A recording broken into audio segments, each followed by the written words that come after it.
करमपुर लाड़ो लगो नापरकोट जे ॻोठ टिल्लू फतू पौड़ रांगेन रहवासी शेख बिरादरी जे ॻोठाणनि अलीशेर शेख, गुलशेर शेख, ज़ुल्फ़कार शेख, गुलज़ार शेख, मुमताज़ शेख, माशूक शेख ऐं ॿियनि एहतिजाज कंदे मीडिया अॻियां दाईंदे चयो त असांजा आज़ाद भाई शाबान शेख, संदसि पुटु मुनवर शेख ऐं कामरान शेख पंहिंजे मुंहुं इलाइक़े में चौपाई माल जो वापारु कंदा हुआ, जेके कुझु महीना पहिरियां इलाइक़े जे मालवंदनि खां लखें रुपयनि जो चौपायो माल ओधर ते वठी माण्हुनि सां ठगी करे सॼे ख़ानदान समेत राति करे लॾियूं हलिया विया आहिनि।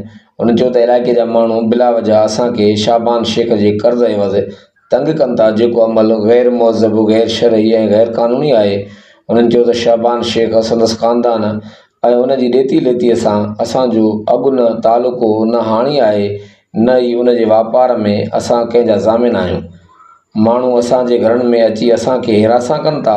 उन्हनि चयो त अॼु खां पोइ असांखे जंहिं बि माण्हू शाबान शेख जे कर्ज़ जे एवज़ तंग कयो त असां बचनि ॿारनि समेत पाण ते पेट्रोल आरे बाहि ॾे साड़ींदासीं या उन्हनि जे ख़िलाफ़ अदालत में वेंदासीं। ॻोठाणनि जो वधीक चवणु हो त वारो शाबान शेख ऐं उन जो पुटु मुनवर, टियों कामरान हुअसि। माण्हुनि खां माल ढोर वठंदो रहियो, असां हुनखे रोकींदा रहियासीं। उहो असां सां बि चिड़ी विड़ी असांखां बत बिरादरी बि छॾे वियो हुयो, पाड़ेसरी गोठदार। हाणे जॾहिं उहो रातो वाह हलियो वियो, ॿिया जेके उन जा भाइर उहे बि रातो वाह कयूं लॼा हलिया विया। हाणे अची माण्हुनि असांखे तंग कयो आहे त वारो को पैसा जो हीअं था कयूं, तव्हांखे हीअं था कयूं।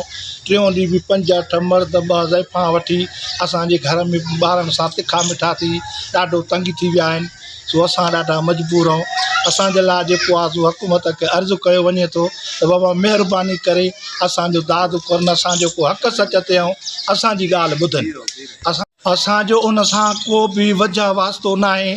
पुलिस खां ॿुधाइनिसि, पाण बि मारनिसि। असां ॾिसंदासीं पिया बि हुनखे न चवंदासीं त छा आहे छा न आहे। असां सां उहो घटि त न करे वियो आहे न। माण्हुनि हरू भरू असांखे अची तंग कयो आहे। 100 साल खां असां हिते वेठा आहियूं। कॾहिं बि असांजी कंहिं थाणे ते कंहिं ॻोठदार सां ॾुखियो ॾींहुं पंहिंजी ग़रीबत सां जान गुज़ारियूं था। नंढड़ा बच्चा आहिनि, महांगाई दौर आहे। को छोकिरो होटल ते बीठल आहे, को फार्मा विकिणे थो। असां बीमार माण्हू, तॾहिं का दवा थिए थी, को घर जो ख़र्चड़ो हले थो। माण्हुनि असांखे खामखा तंग कयो आहे अची। सो बाबा माण्हू असांखे खामखा तंग करनि था। असांखे खामखा तंग कंदा, असां कोर्ट में किरंदासीं, हुकूमत वटि किरंदासीं, या नंढा वॾा ॿार बच्चा वठी असां पाण खे बाहि ॾेई ऐं जेको आहे पंहिंजो सिर बचाईंदासीं।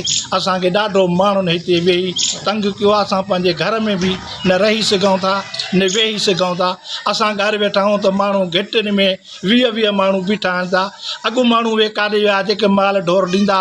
जंहिं असांखां पुछो, असां उनखे न कईसीं त बाबा हिनखे काई बि शइ ॾियो न ॾियो।